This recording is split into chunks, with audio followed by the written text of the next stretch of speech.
والعاقبۃ للمتقین والصلاة والسلام علی اشرف الانبیاء والمرسلین وبعد اعوذ باللہ السمیع العلیم من ہمزہ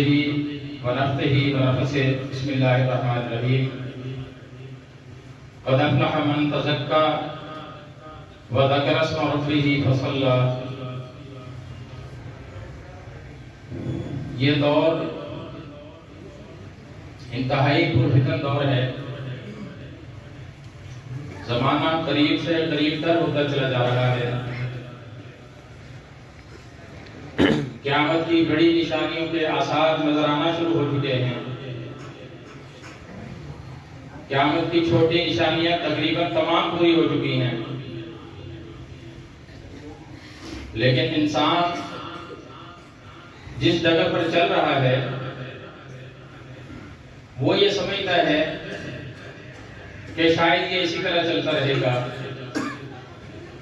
اب قریب ترین جو نشانی آنے والی ہے وہ امام مہدی کا ظاہر ہونا ہے، اور اس کے بعد پھر آگے پیچھے دجال کا ظہور، عیسیٰ علیہ السلام کی آمد، اور آگے نشانیاں سورج کا مشرق سے نکلنا، توبہ کا دروازہ بند ہو جانا۔ سابقہ امتوں کے حالات جب ہم دیکھتے ہیں تو ہر نبی کی امت کو کسی کو 1000 سال، کسی کو 1200 سال، کسی کو 1500 سال اس طرح ملے ہیں، اور ہم بھی 14.5 صدیوں سے زیادہ مکمل کر چکے ہیں۔ اور پھر رسول اللہ صلی اللہ علیہ وسلم کا ارشاد گرامی بُعِثْتُ أَنَا وَالسَّاعَةُ كَهَاتَيْنِ کہ مجھے اور قیامت کو اس طرح بھیجا گیا ہے، جیسے یہ دو مل گئے کہ میں ہوں، میرے بعد کوئی نبی نہیں ہے، اور میرے بعد قیامت آئے گی۔ قیامت کا آنا یقینی بات ہے، جس طرح سے دن نکلا ہوا ہو تو کوئی سورج کا انکار نہیں کر سکتا، بالکل اسی طرح سے قیامت کا آنا یقینی بات ہے، اور وہ اتنی اچانک آ جائے گی کہ دو آدمی آپس میں سودا کر رہے ہیں تو اس نے کپڑا خریدا اور اس کو طے لگانے کی مہلت نہیں ملے گی کہ وہ فولڈ کر کے اس کو شاپر میں ڈال دے۔ کوئی آدمی اپنے جانوروں کے حوض کی رفائی کر رہا ہے اور وہ پانی پلانے کی اس کو فرصت نہیں ملے گی کہ قیامت آ جائے گی۔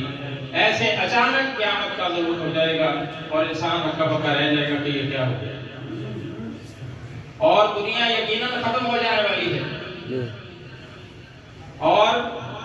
فوز و فلاح کا راستہ ہم نے اب تک اختیار کیا یا نہیں کیا۔ جس نے اپنے نفس کا تزکیہ کر لیا یقیناً وہ فلاح پا گیا، وہ کامیاب ہو گیا، اور جو دنیا داری میں لگ گیا، اور ایک نہیں بہت سے لوگ، زیادہ پرسنٹیج ان لوگوں کی ہے جو صرف دنیا کے لیے جیتے ہیں، دنیا کے لیے کوشش کرتے ہیں، دنیا کے پیچھے بھاگتے ہیں،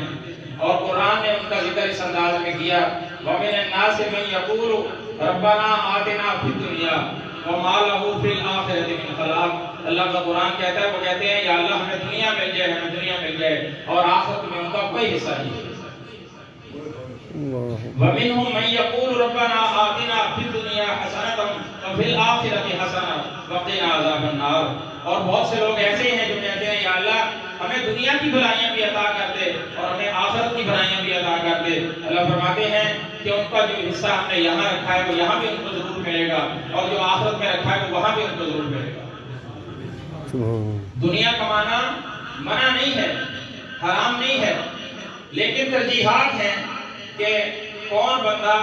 اپنی فوز و فلاح کے لیے کوشش کر کے دنیا کماتا ہے، اور کون بندہ اپنی آخرت کو مد نظر رکھ کے اپنی فوز و فلاح کے لیے کوشش کرتا ہے۔ اللہ نے فرمایا لا تنس نصیبک فی الدنیا کہ دنیا کے اندر جو تیرا حصہ ہے اس کے لیے ضرور کوشش کر، منع نہیں ہے کبھی۔ لیکن ایک آدمی اپنی حقیقی کامیابی اسی کے اندر سمجھ لے۔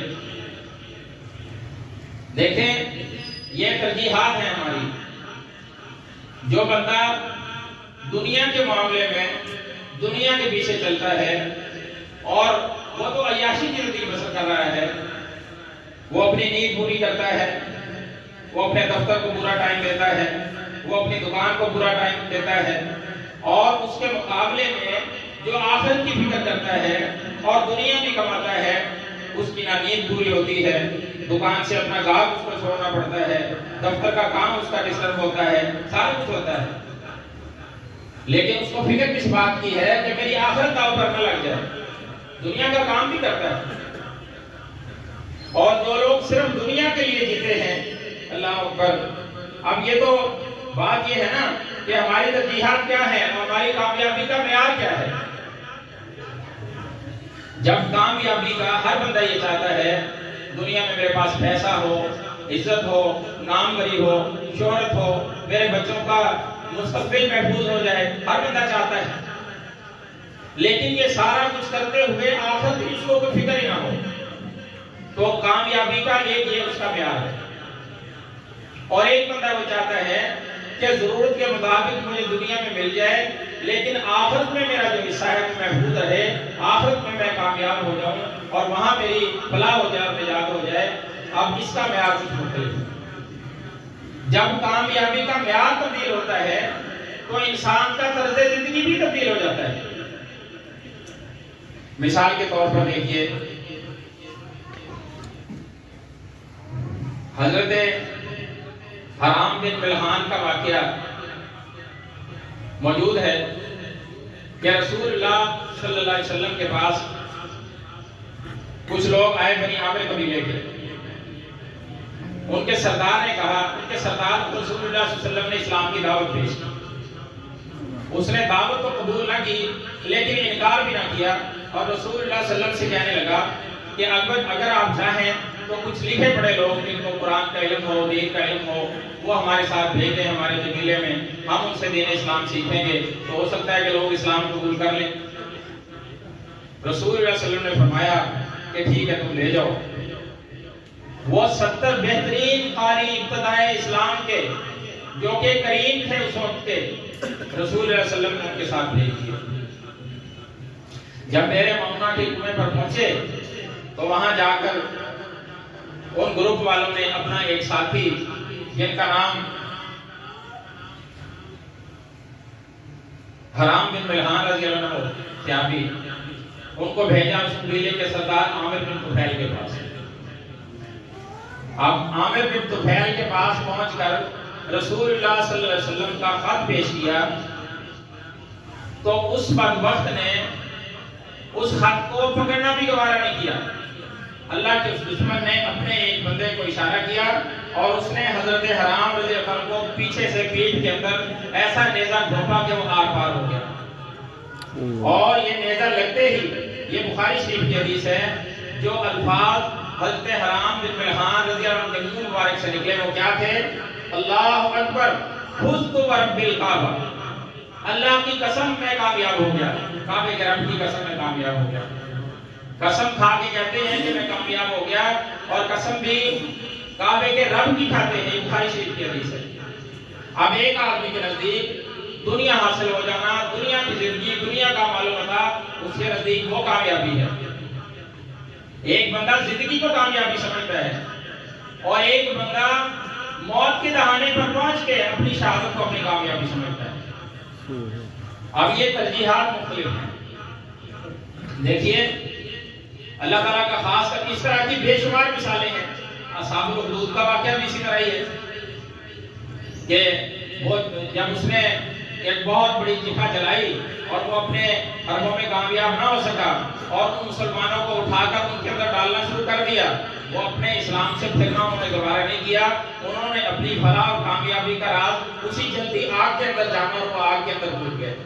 وَمَا نَقَمُوا مِنْهُمْ إِلَّا أَن يُؤْمِنُوا بِاللَّهِ الْعَزِيزِ الْحَمِيدِ۔ ان کا قصور کیا ہے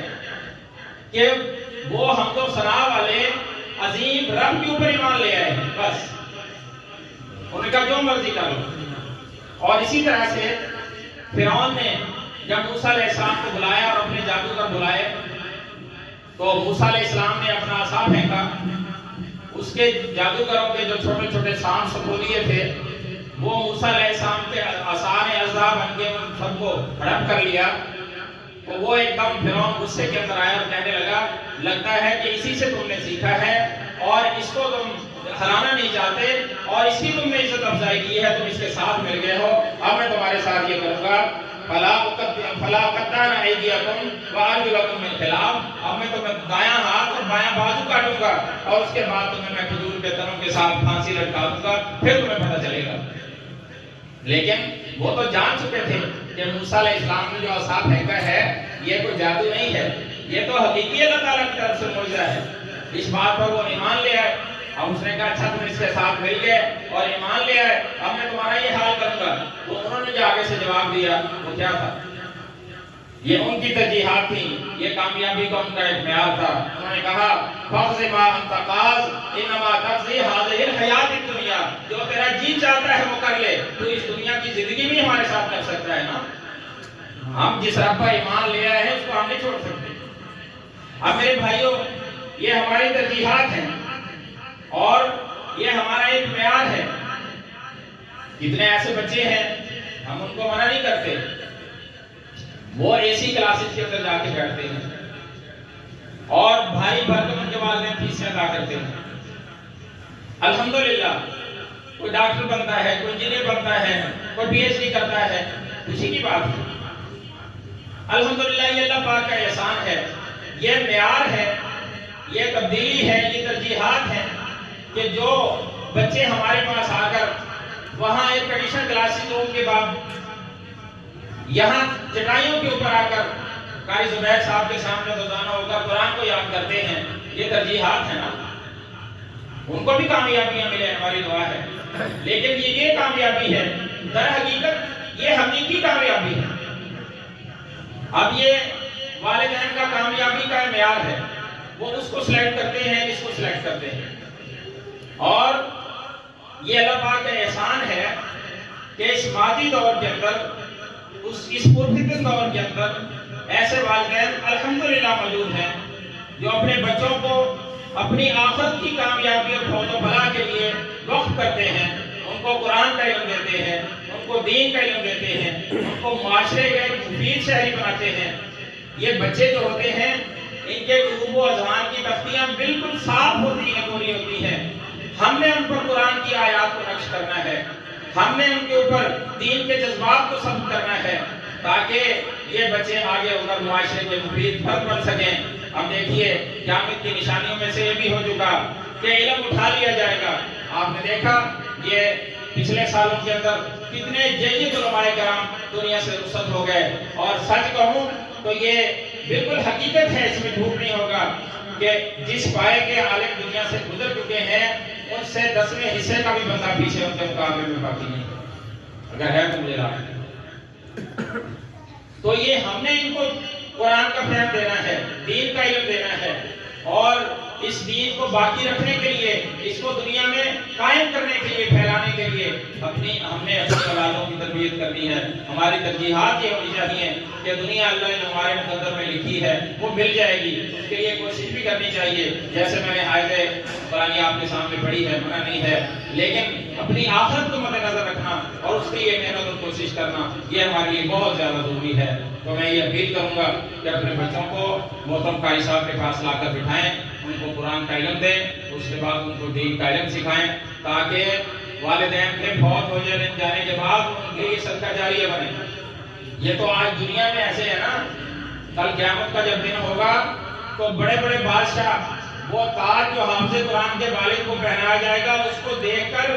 دنگ رہ جائیں گے، اور ان کی یہ آرزو ہوگی کہ کاش یہ ہمارے سر پر ہوتا، لیکن اللہ تعالیٰ یہ اعزاز حافظ قرآن کے والدین کو عطا کرے گا، اور حافظ قرآن کو 10 لوگوں کی سفارش اللہ تعالیٰ شفاعت کرنے کے لیے اس کو اجازت دیں گے۔ اللہ تعالیٰ ہمیں بھی ان کی شفاعت کا حقدار بنائے۔ تو ہم سب کو یہ محنت اور کوشش کرنی چاہیے۔